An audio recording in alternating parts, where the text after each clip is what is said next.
meet my best friend when it comes to organic farming. Yes, it is an earthworm. He is my best friend on my farm. Uh, Best friend because I'm gonna put him back in his home. This is where he lives. My best friend because earthworms help an organic farmer in many ways. For example, yesterday night it rained heavily, and as you can see, there is no waterlogging in our farm. No waterlogging anywhere, left, right, you see anywhere, there's no waterlogging. It is all because of the help of earthworms.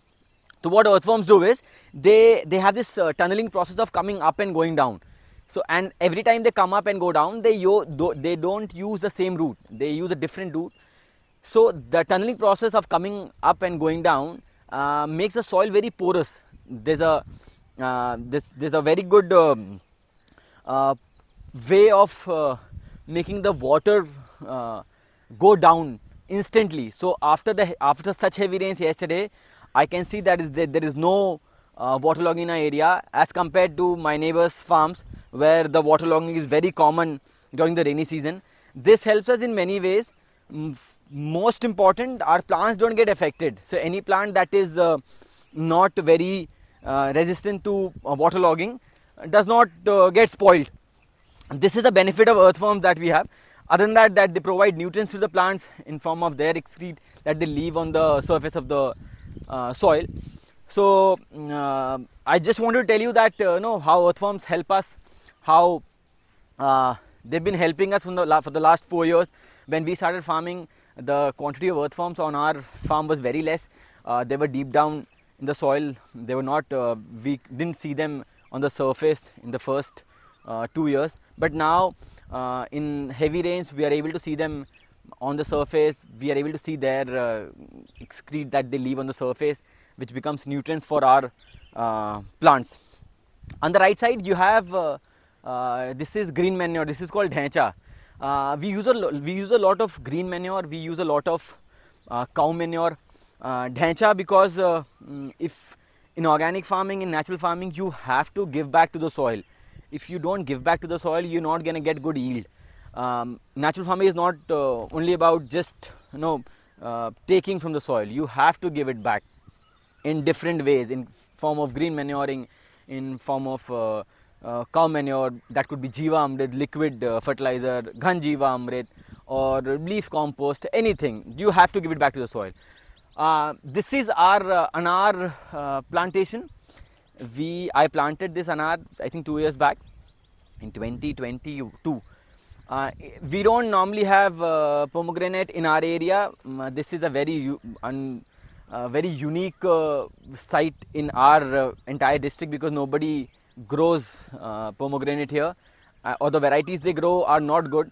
We researched about this variety, about the climatic conditions it requires, and here we are.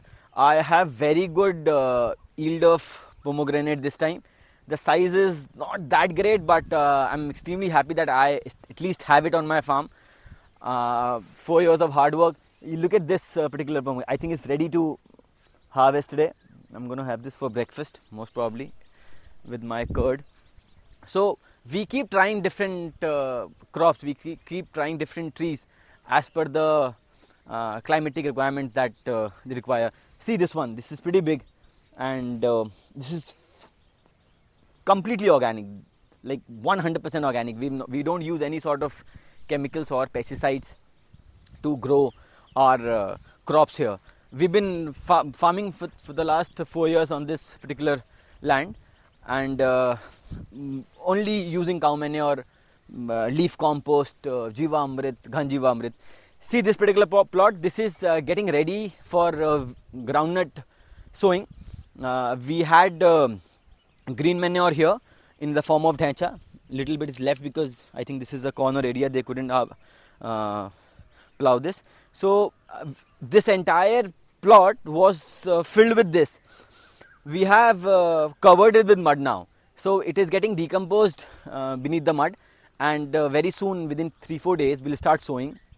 So whatever, and this is it provides a lot of nitrogen to the plants. So as we can't spread synthetic fertilizers such as urea or DAP we use this particular thing to make our soil better. We have to keep improving our soil.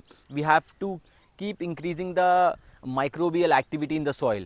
That is how our plants get the nutrient. That is how our regional crops get the nutrients. We don't just spread anything we want to in form of synthetic fertilizers or chemicals. This is a moringa tree. See, I'm just walking in the soil, and I'm not able to walk in the soil because it's so porous.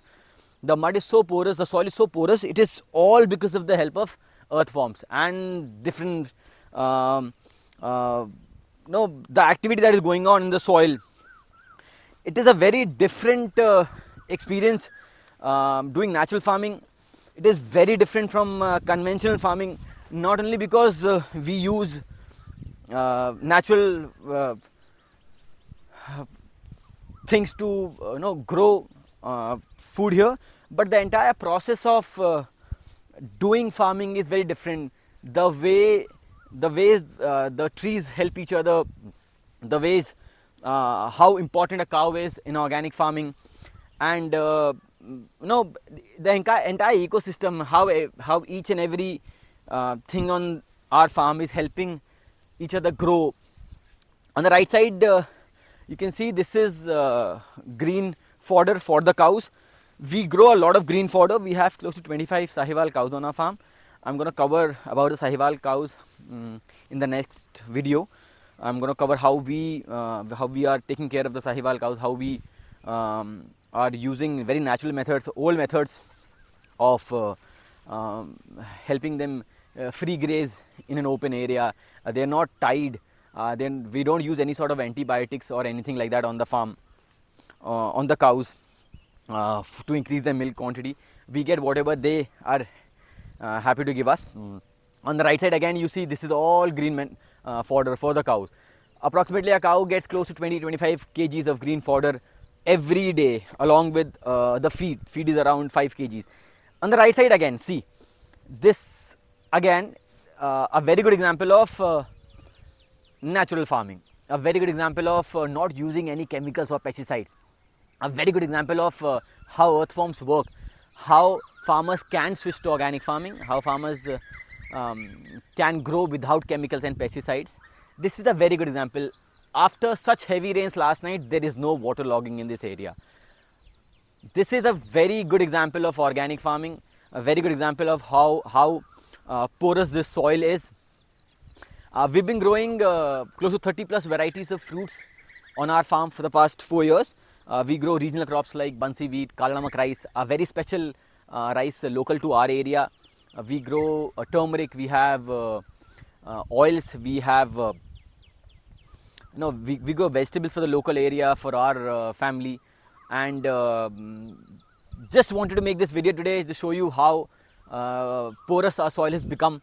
We've been dreaming about this particular video for the past 3-4 years. I wanted to make this video and show you guys how we have transformed this land into a fully organic certified land now. We are organic certified by EcoCert. We got certified this year, and I'm very happy that I'm on this journey of providing you with clean food, providing you with food that helps you build immunity, helps you keep healthier for a longer time. So thank you so much for watching the video. I hope I'll see you in the next video soon. Bye bye.